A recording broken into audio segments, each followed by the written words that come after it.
नमस्कार दोस्तों, मैं प्रकाश केसरवानी स्वागत करता हूं आपका अपने YouTube चैनल स्टडी रूप में। देखिए, हम लोग देख रहे थे मॉडर्न हिस्ट्री। बहुत ही बेहतरीन तरीके से चल रही है, बहुत मजा आ रहा है पढ़ने में, बहुत मजा आ रहा है पढ़ाने में। आप लोग को भी अगर मजा आ रहा हो तो वीडियो को लाइक जरूर करा करें और कमेंट में जरूर बताया करें, हमें बहुत अच्छा लगेगा। और जो लोग चैनल पर नए हैं, पहली बार देख रहे हैं, मॉडर्न हिस्ट्री थंबनेल देखकर आए हुए हैं, उनसे मेरी रिक्वेस्ट है वीडियो को एक बार पूरा जरूर देखिएगा। मजा ना आए ना तो पैसा वापस। ठीक है, तो देखिए, पिछली क्लास में हम लोगों ने देखा बंगाल विभाजन। उसके पहले हम लोगों ने पढ़ा कांग्रेस की स्थापना, कांग्रेस की इंपॉर्टेंट मीटिंग, सब कुछ। अब देखिए, 1905 का बंगाल विभाजन हम लोगों ने पढ़ लिया। आज हम देखेंगे 1906 का मुस्लिम लीग की स्थापना। यानी कि जो अंग्रेजी चाह रहे थे, जो ब्रिटिशर्स चाह रहे थे, वो देखिए कैसे कैसे हो रहा है। वो यही चाह रहे थे कि हिंदू मुस्लिम बढ़ जाए और मुस्लिम लीग अलग, मतलब मुस्लिम अपना सोचने लगे केवल, जिससे कि अंग्रेज से हम न लड़ पाए। 1857 की क्रांति के बाद से सबसे बड़ा डर उनको यही सता रहा था कि हम लोग की जो यूनिटी बन गई है, हम लोग के अंदर जो राष्ट्रवाद आ गया है, उसको तोड़ा जाए, और उसमें वो सफल हो गए फाइनली। लास्ट क्लास में हमने आपको एक चीज बताई थी, एक बार फिर से आपको दिखा देते हैं। बाल गंगाधर तिलक जब लोगों के बीच जा रहे थे, उसमें गणपति महोत्सव, शिवाजी महोत्सव, ये सब में वो क्या करते थे, स्पीचेस दिया करते थे। उनका ये कहीं से उद्देश्य नहीं था कम्युनलिज्म का, वो कहीं से भी हिंदू मुस्लिम की पॉलिटिक्स नहीं करना चाहते थे। वो तो बस जा रहे थे, ऐसे मौके तलाश कर रहे थे जहां पर उनको भीड़ मिल जाए और वो वहां पर लोगों को साथ ही साथ राष्ट्रवाद जगा सके, उनको अवेयर कर सके, अंग्रेजों के खिलाफ थोड़ा सा बता सके अंग्रेज हमारे साथ कितना अत्याचार कर रहे हैं। लेकिन यहीं पर हुआ थोड़ा सा उल्टा, अवेयर हुए लोग, बट साथ ही साथ वहां पर उन पर आरोप लग गए कि वे कम्युनल पॉलिटिक्स कर रहे हैं, ये हिंदुओं को बढ़ावा दे रहे हैं, मुस्लिमों के फेस्टिवल में नहीं जाते। तो यहां से थोड़ा सा बीज बो दिया अंग्रेजों ने मुस्लिमों में, हिंदू मुस्लिम का। उसके पहले हम लोग बहुत एकजुट थे, तो यही हम आगे देखेंगे। उसके बाद उन्होंने 1905 में कर दिया बंगाल विभाजन, जैसा कि हमने कल की क्लास में पूरा डिटेल में जाना बंगाल विभाजन। उसके बाद दिल्ली कॉन्स्पिरेसी केस भी जाना 1911 का, कैसे वापस बंगाल विभाजन जो खत्म हुआ, रद्द किया गया। आज हम देखेंगे मुस्लिम लीग। अब देखिए, इसके आगे प्रोसीड करते हैं। तो 1905 में हो गया बंगाल विभाजन। उसके बाद से देखिए क्या होता है, मुस्लिमों के अंदर थोड़ा सा ये आ गया था कि हाँ, उन्हें अपने मुस्लिम हित के बारे में जानना चाहिए। उसी में एक थे आगा खान, वो जाकर मिलते हैं उस समय के वायसराय मिंटो से, और उनसे एक चीज और डिमांड करते हैं, जब आपने सेपरेट एरिया बना ही दिया है हमारे लिए, तो क्यों ना हमें सेपरेट इलेक्टोरेट भी प्रोवाइड करा दे। सेपरेट इलेक्टोरेट, पृथक निर्वाचन मंडल, मतलब मुस्लिमों को अलग से निर्वाचन मंडल प्रोवाइड कर दिया जाए। सेपरेट इलेक्टोरेट एक ऐसा जहर जो वाकई काम कर गया और हिंदुस्तान की पॉलिटिक्स को एक बिल्कुल नए रूप में ले गया, और वो आज तक असर कर रहा है। ये उस बार पहली बार बोया गया था 1906 में, जब आगा खान मिलने गए थे मिंटो से।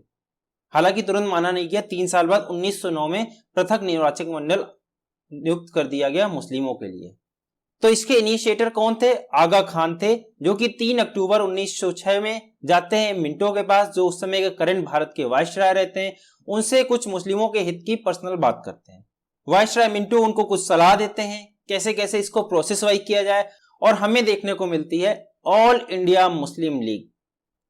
कांग्रेस से अलग मुस्लिमों ने एक अपना संगठन बनाया, जिसमें सिर्फ वो मुस्लिमों की हर साल मीटिंग करेंगे और मुस्लिमों के हित के बारे में जानेंगे। और ऑल इंडिया मुस्लिम लीग की स्थापना हो गई 30 दिसंबर 1906 को, और ये हुई under the Nawab of Salim Ullah Khan Dhaka, जो कि ढाका के उस समय के नवाब थे सलीम उल्लाह खान, उनके अंडर में हुई। उन्होंने इसको बनवाई, उन्होंने इसकी नींव रखवाई। और इसके जो पहले प्रेसिडेंट थे, अब जैसे आपको हमने कांग्रेस का बताया पूरा, वैसे ही मुस्लिम के अलग अलग प्रेसिडेंट बनते हैं, लेकिन हमें उतने ही पढ़ने जो हमारे एग्जाम पॉइंट ऑफ व्यू से इंपॉर्टेंट। जरूरी नहीं कि हम सारे, जैसे कांग्रेस के हमने 20 आपको बताएं तो सारे नहीं पढ़ने, कुछ कुछ पढ़ेंगे। तो पहले प्रेसिडेंट कौन थे मुस्लिम लीग के? वो थे वकार उल मुल्क। कौन? वकार उल मुल्क। खास इंपॉर्टेंट नहीं हुआ कुछ भी, बस थोड़ा बहुत डिस्कशन हुआ। आगे आते हैं 1908 में अमृतसर में सर सैयद इमाम। कौन? सर सैयद इमाम, अमृतसर की जो मुस्लिम लीग प्रेसिडेंट थे अमृतसर में।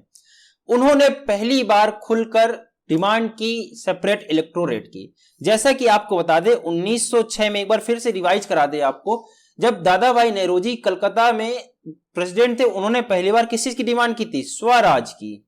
स्वराज की डिमांड पहली बार उठी थी 1906 में। वैसे ही एक तरह से कह सकते हैं 1908 में पहली बार डिमांड उठती है सेपरेट इलेक्टोरेट की। मुस्लिम अपना खुलकर बोलते हैं। इसके पहले तो आगा खान गए थे, खुलकर नहीं, मतलब वो डिस्कशन हुआ, एक मीटिंग हुई चुपचाप एक कमरे में, लेकिन इस बार पहली बार इन्होंने खुलकर मुस्लिमों के हित की बात की और बोला कि सेपरेट इलेक्टोरेट चाहिए।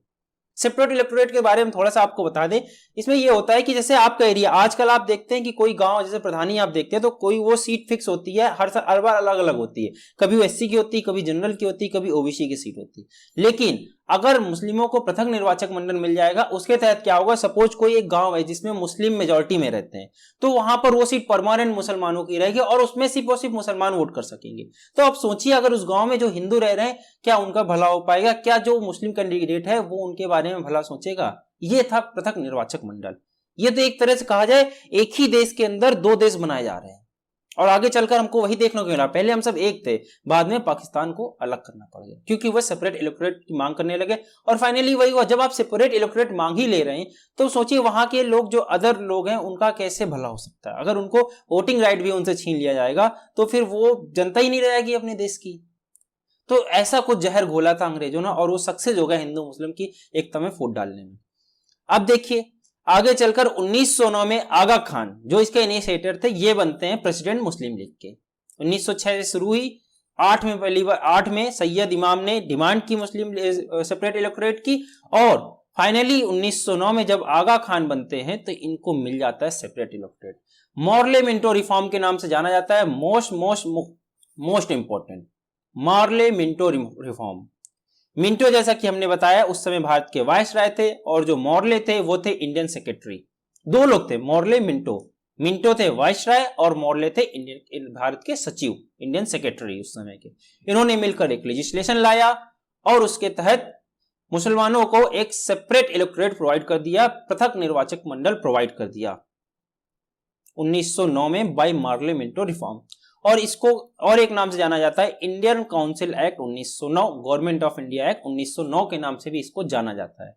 सिर्फ यही नहीं लाया था 1909 में इंडिया, एक जब एक्ट आता है उसके तहत बहुत सारे प्रावधान आते हैं, जैसे काउंसिल की कुछ सीटें बढ़ा दी जाएंगी, कांग्रेस में जो मेंबर है, जो भारतीय जो मेंबर है, ज्यादा उनको ज्यादा सदस्य हो जाएंगे, ये सब भी हुआ था। साथ ही साथ क्या दे दिया था, मुस्लिमों को पृथक निर्वाचक मंडल दे दिया था। तो ये था मुस्लिम लीग। अब हम अगले लेक्चर में जानिए कैसे कैसे अब यहां से भारत की पॉलिटिक्स आगे वर्क करती है, कैसे कांग्रेस वर्क करती है। जैसे कि हमने लास्ट क्लास में बताया था 1906-5 के बाद से 1915-16 तक कोई खास वर्क नहीं हुआ था, उल्टे ही वर्क हो रहे थे। जो हो रहे थे ना, भारत के अपोज में हो रहे थे, अंग्रेज सक्सेस हो रहे थे। 10 सालों की जो ये पॉलिटिक्स थी। अब हम अगली क्लास में देखेंगे सूरत विभाजन 1907 का।